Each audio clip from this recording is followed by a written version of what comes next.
Hey, you know what time it is? It's time for a short clip from the main show. We hope you enjoy this. But to say that she really wanted to be here to meet this guy who has allegations of sexual impropriety leveled against him, about which he's going to be asked on the show, maybe is an indication that you didn't read the full brief before you thought, hey, Kevin Pavlov's going to be there. He's a celebrity. I'm just going to say that my wife is there to see him. That will be a cute moment. You should maybe find out why the guest is there before using them. Yeah, doesn't do much to help when you add on that to the MGTOW hashtag and biological clock and everything else, uh, uh, talking about size with Laura Stone. So, yeah, not really great. One moment that he did have that was pretty good for him is when he was talking about immigration. He said that at the breaking point, and he got some agreement, audible agreement from the hosts on that.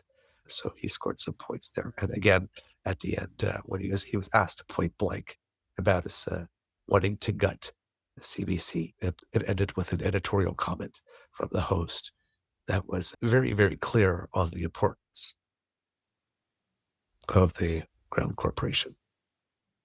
Cardi, when he was on, like I said, we mentioned it before, but he did ask the things I did touch upon. He was asked whether or not the focus on economics now means that the environment is no longer an issue.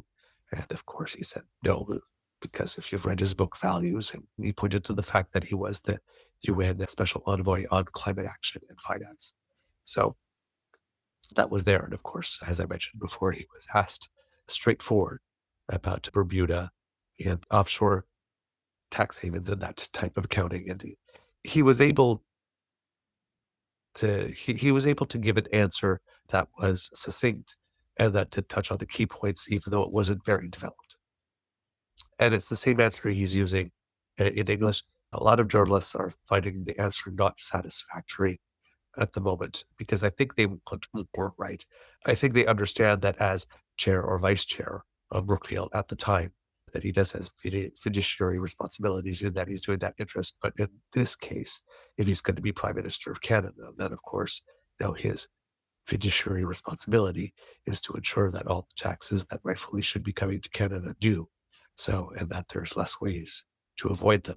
And he seemed to indicate that he does understand that. And in other press conferences that I've seen since, he seems to be indicating that he does understand it, although I do not know how full throated those initiatives will be.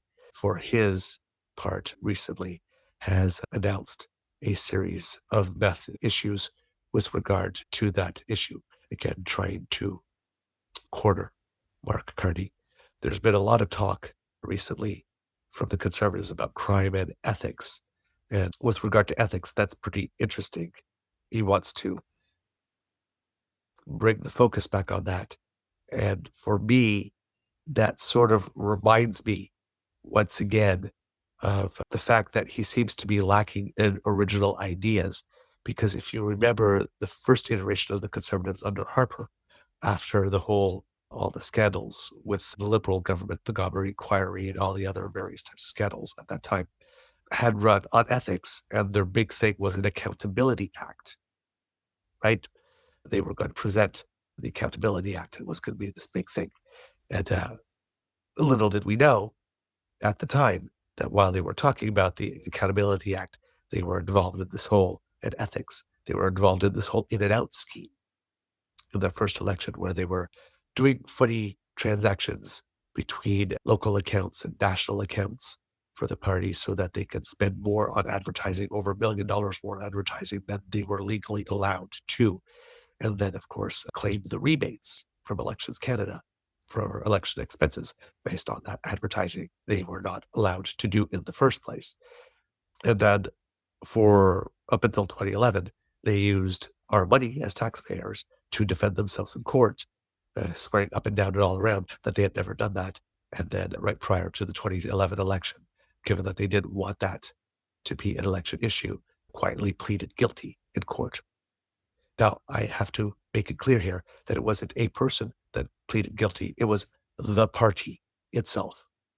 The Conservative Party of Canada pleaded guilty in court in 2011 to having cheated in the first election it won. And they needed to do that to keep 4 people out of jail, 2 party operatives and 2 senators specifically. All right. So I just want it to be clear that as this party was running on clutching pearls, right, while clutching pearls on ethics because of what the previous Liberal government had done, they were cheating at that time. As they were complaining and as they were running on ethics and presenting themselves as virtuous, they were cheating, literally breaking the law as a party.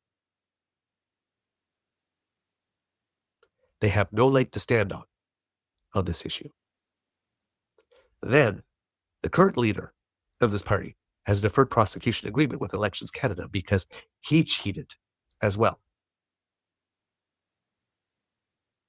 And this party had Dean Del Mastro, who was a cabinet minister, go to jail, also for election expenses.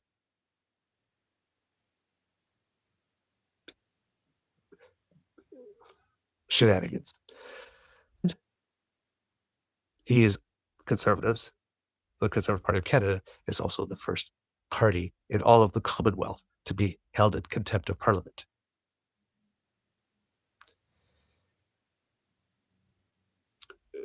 If we're talking ethics here, right? The Conservative Party is not really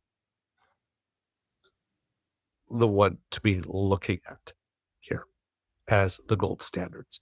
The last government, the one that we had, Trudeau's government, for all the complaints about Conservatives, about ethics and scandals and whatnot, and there were scandals and scandalettes, because every government has them. None of them reached the point of an open investigation, charges being laid, trials, and convictions. None. This was, for all intents and purposes, even though you got the scandals, and remember the ethics law did not exist before Harper. Despite whatever scandals you may or may not believe that were there under the current government, not the current government, the Trudeau government, that government was the cleanest in my lifetime. I should say, living memory of my lifetime. Mulroney was the first government I remembered. We had Airbus. That there was Chrétien Martin, there was Gomery, Shawinagate, and the ad scam. And then we get Harper. We had literally a cabinet minister went to jail. Literally, the party pleaded guilty. Literally, the current leader has a deferred prosecution agreement. I mean, not exactly the most ethical. And then we have this current government, which, yes, there were scandals and there were slaps on the wrist from the ethics commissioner or whatnot, but not a single charge laid